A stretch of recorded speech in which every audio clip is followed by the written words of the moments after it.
everyone, my name is Anjali and welcome back to my channel. So today in this video we are going to talk about what steps I took once I got my 190 nomination not approved or rejected in Queensland. If you have watched my previous video, you already know that my 190 nomination was rejected from the Queensland migration, and I have made a depth video explaining everything about that in my previous video. So if you haven't watched it, go watch that video. In this video we are going to talk about what steps I took after my nomination got rejected in Queensland. So starting off, I will tell you everything step by step so you can know what I did, and if you are in the similar situation, maybe you can take some tips and maybe that can help you out. So when my 190 visa or 190 actually nomination was not approved in Queensland, at that time only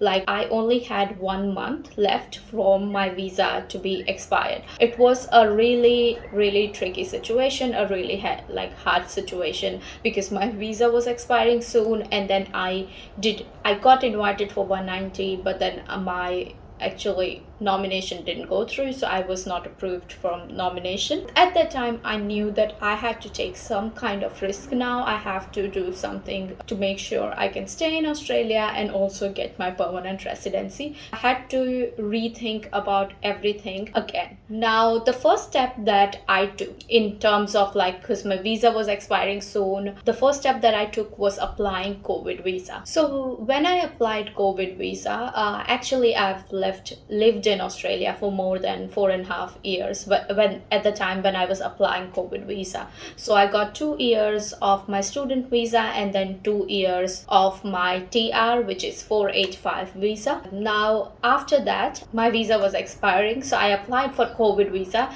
and luckily at that time in the COVID visa there was a condition where if you have lived in Australia when the COVID was there, you could actually get visa for 2 years. So instead of getting 1 year visa, I got lucky there and I got my COVID visa until 2025. So I have 2 years of stay in Australia and also full-time working right. I think that was a pretty good thing that happened after what actually had happened before, which was not very fortunate. So step number 2 was actually taking consultation from our friends who lived in different states. So obviously we did still had chance to live in Queensland, but me and my husband decided that we will take a chance and see get some knowledge where other people are living and if we can move to another state.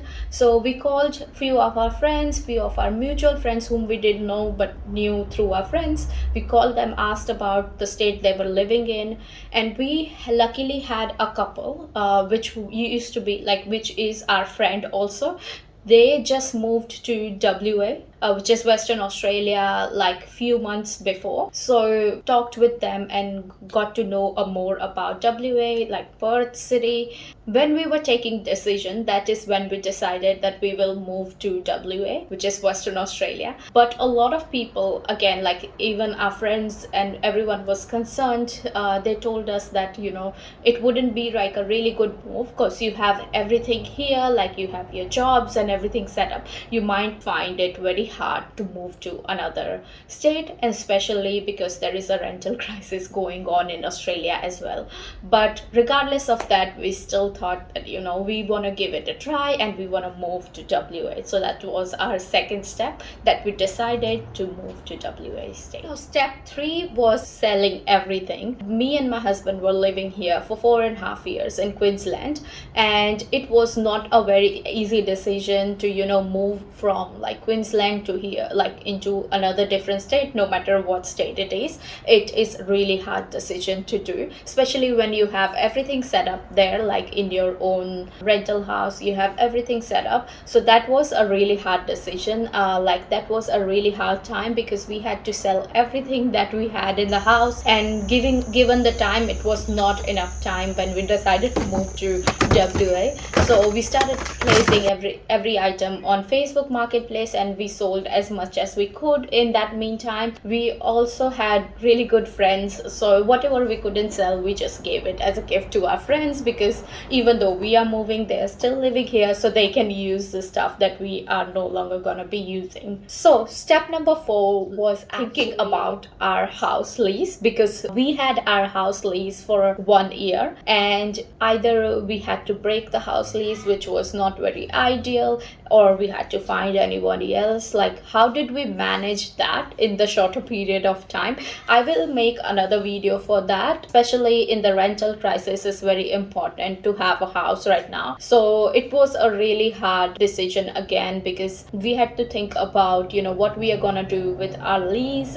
If we are gonna break it, then we have to pay the amount for advertisement and everything else, which would be again a cost to whatever cost we had before, and then you have to pay that. So it's not a very easy decision. If I have to tell you everything in this video will be really lengthy. So I'm gonna make another video based on what we did and how did we manage to do, like, what we did with our lease of the house, so that you can have a little bit of more idea what you can do if you are in a similar situation. Now, step number 5 was thinking about jobs, obviously, because wherever you move in Australia, you have to be able to survive. That's the main goal. Like, no matter where you go, you need the money for your day-to-day life, for your rents, for your grocery and everything else. It's literally different than what we used to be living in our hometown, very different from there. So we know that it's really mandatory that we are able to survive.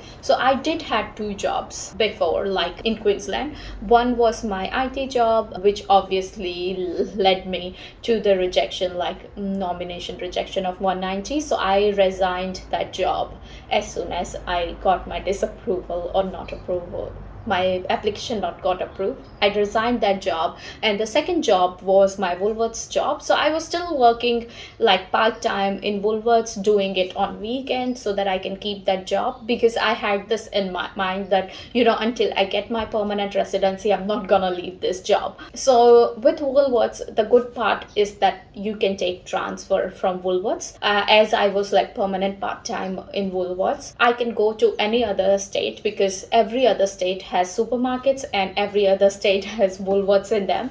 Like, all the supermarkets are similar, whether it's Coles, Woolworths or Aldi. So then I decided that I'm gonna keep this job, and I think I did the right or wise decision, because that was the job that really helped me out, and I'm really thankful for that job. So when I knew that when I will be moving to WA, I will be able to take transfer from Woolworths to WA Woolworths, wherever I find the Woolworths supermarket. So the process is like, you have to let your supervisor or your manager know in Woolworths, where you're working at the moment, that you are moving somewhere else and you want to take a transfer. Now, they can't do the transfer unless you have found a place where they want to recruit you. So when I come to WA, when I came to WA, I had to find a store which was near to my house, and then if they had a vacancy, they would approach my manager. I needed all my manager's detail.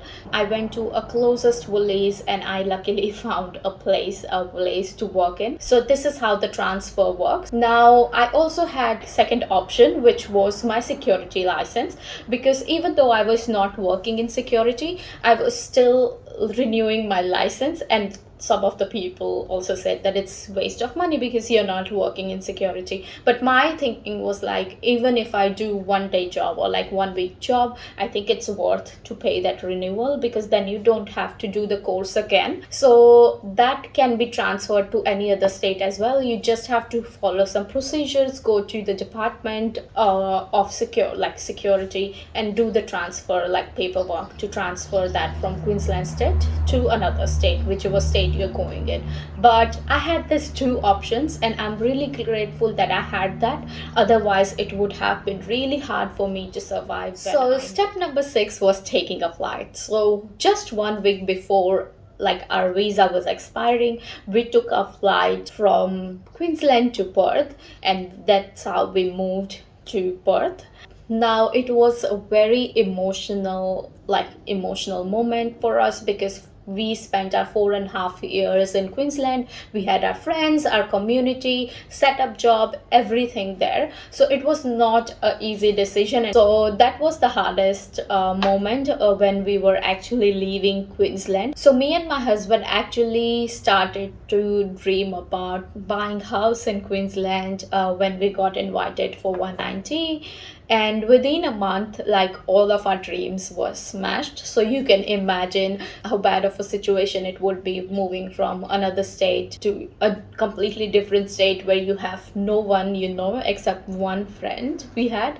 That's it. You have no one to know. So it was not a very easy decision, obviously, but we had to make it because we have to take risk now or never. So when I moved to Perth, which is in WA, Western Australia, I got invited for 190 and 491 both. Now I'm gonna explain you what I did, what I took, and how I did it, and what mistake I made. So you do not want to make the same mistake. So I will explain everything about 190 and 491, which I got invited in Perth, in my next video in detail. So now finally I am in Perth. I am sitting in Perth in WA, and I can say that it has been a really lucky state, lucky city for us, because we got jobs here. Like, we got so I got my job in a government sector, which is in WA council,